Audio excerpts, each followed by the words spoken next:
స్వతంత్రం వచ్చే కన్నా 100 సంవత్సరాల ముందే మేల్కొని మాట్లాడి మన జాతి గొప్ప జాతి, ఈ జాతిలో కొందరిని వెనక్కి వేసుకుంటే జాతి మొత్తం కూడా వెనకబడుతుంది కాబట్టి అందరం కలిసి ముందుకు నడవాలని మహోన్నతమైనటువంటి సందేశం ఇచ్చి వ్యక్తిగతంగా ఎన్నో త్యాగాలు చేసి నిలబడ్డటువంటి మహనీయుడు ఇవాళ జ్యోతిబా పూలే గారు. వారి సహధర్మచారిణి అమ్మ సావిత్రిబాయి పూలే కూడా మరి వారికి తోడు నీడగా ప్రతి కష్టంలో నడిచి ముందుకెళ్ళినటువంటి గొప్ప వ్యక్తి. బాబాసాహెబ్ అంబేద్కర్ చాలా సందర్భాల్లో చెప్పిండు, జ్యోతిబా పూలే అంటే నాకు గురువు, ఆయన చేసినటువంటి పనిని చూసి నేను స్ఫూర్తి పొంది నా జాతి కోసం కొట్లాడడానికి ముందుకొచ్చిన అని బాబాసాహెబ్ అంబేద్కర్ చెప్పుకున్నాడు. అంత గొప్ప మహనీయుడు జ్యోతిబా పూలే. 1848 మన భారతదేశానికి స్వాతంత్రం వచ్చింది 1947లో.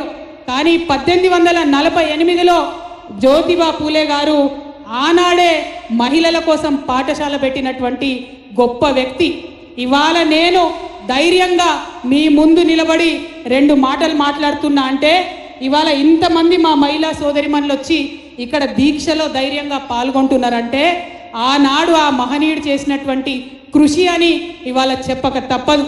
భారతదేశంలో ఉన్న ప్రతి ఆడబిడ్డ కూడా పొద్దుగా లేస్తే జ్యోతిబా పూలేకి దండం పెట్టుకుంటేనే మనం ముంగట పడతాం తప్పితే ఇంకొక ఆస్కారం లేదు. అదేవిధంగా కుల వివక్ష తొలగించాలని పాపం ఆయన అనేక అవమానాలు పడ్డాడు.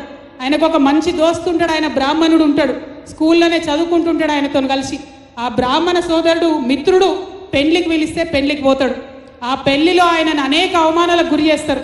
ఆ అవమానాలకు గురైన తర్వాత కేవలం ఇది నా అవమానం కాదు, నాలాంటి లక్షలాది కోట్లాది మందికి జరుగుతున్న అవమానం, ఈ అవమానం నుంచి నా జాతి ప్రజల్ని విముక్తి చేయాలని చెప్పి ఆనాటి నుండే పోరాటం మొదలు పెడతాడు. అనేక కార్యక్రమాలు చేస్తాడు. సత్యశోధక్ పరిశోధన లాంటి సంస్థలను పెడతారు. బోలెడని పుస్తకాలు రాసి మరి ఎన్నో రాసి జాతిని జాగృతం చేస్తేనే ఇవాళ స్వతంత్రం వచ్చిన తర్వాత ఓటు హక్కు విషయమైతేనేంది, చదువు విషయమైతేనేంది మనం ముందుకు వచ్చినాం. ఉట్టిగా అడుగుతలేం, మనం పొదువుకు అడుగుతలేం. బాజాప్తా అసెంబ్లీలో జ్యోతిబా పూలే బొమ్మ చూస్తే మనకు ధైర్యం రావాలి, స్ఫూర్తి రావాలి. అందుకోసమే అసెంబ్లీలో జ్యోతిబా పూలే విగ్రహం ఉండాలని అడుగుతున్నాం. 15 ఏళ్ల కింద ఇదే ఇందిరా పార్క్ దగ్గర ఇగో గిట్లనే దీక్ష చేసి మరి అంబేద్కర్ గారి విగ్రహం కావాలని అడిగితే ఆనాడు కూడా ఇట్లనే తిరిమరి మాటలు మస్తు మంది మాట్లాడిరు. బాధపడే అవసరం లేదు. శివన్ అన్నాడు, అమ్మా భయపడకని. అన్నా ఇది తెలంగాణ బ్లడ్, భయపడే బ్లడ్ కాదు. ఎన్ని అడ్డంకులు ఎదురైనా, ఎన్ని ఇబ్బందులు వచ్చినా, ఎన్ని విమర్శలు వచ్చినా ముందుకే పోతాం తప్పితే వెనక్కి పోయేది లేదు. ఎందుకంటే ఇందులో స్వలాభం లేదు. లాభం ఏదన్నా ఉందా అంటే యావత్ తెలంగాణ జాతిలో ఉన్న సబ్బండ వర్ణాలకు వర్గాలకు లాభం జరిగేటటువంటి ముచ్చండే ఇక్కడ మాట్లాడుతున్నాం. కాబట్టి ధైర్యంగా ముందుకే పోతాం తప్ప వెనక్కి తప్పే ఆస్కారమే లేదు. ఇవాళ కాంగ్రెస్ ప్రభుత్వాన్ని నేను వినమ్రంగా మిమ్మల్ని రిక్వెస్ట్ చేస్తూ ఉన్నాను. ఎట్లా అయితే అసెంబ్లీలో అంబేద్కర్ ఉన్నాడో అట్లానే అంబేద్కర్ పక్కన జ్యోతిబా పూలే కూడా ఉండాలని చెప్పి మళ్ళీ ఒకసారి డిమాండ్ చేస్తున్నాం. ఏప్రిల్ 11వ తారీఖు నాడు వారి జయంతి ఉన్నది.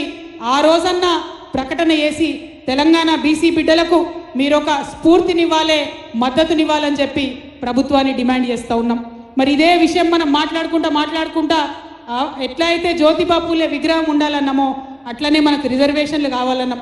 42% కోసం కొట్లాడినాం. దాని ఫలితంగా ఇవాళ బిల్లులు పెట్టిండ్రు. ఆనాడు ఒకటే బిల్లు పెడతామన్నారు. కాంగ్రెస్ పార్టీ మేనిఫెస్టోలో రాజకీయ రిజర్వేషన్ తప్పితే ఇంకో దాని ముచ్చట లేకుండే. కానీ ఇదే నాయకులం, ఇదే యునైటెడ్ పూలే ఫ్రంట్, ఇదే జాగృతి నాయకులం అందరం కలిసి ఒక్కటి కాదు 3 బిల్లులు పెట్టాలి.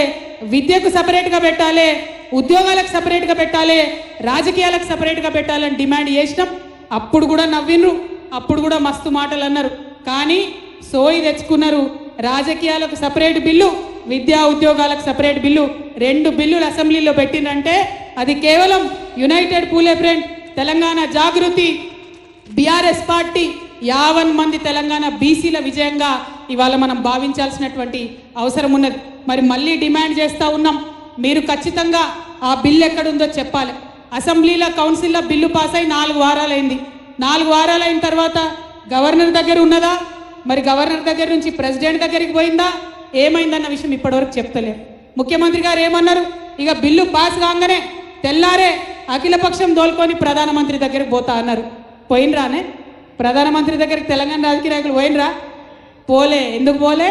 ఎందుకంటే ప్రధానమంత్రి గారితో వీరికి ఎటువంటి అండర్స్టాండింగ్ లేకపోతే, ఎటువంటి లాలూచి లేకపోతే అపాయింట్మెంట్ ఎప్పుడో వస్తుండే, అఖిలపక్షం ఢిల్లీకి పోతుండే.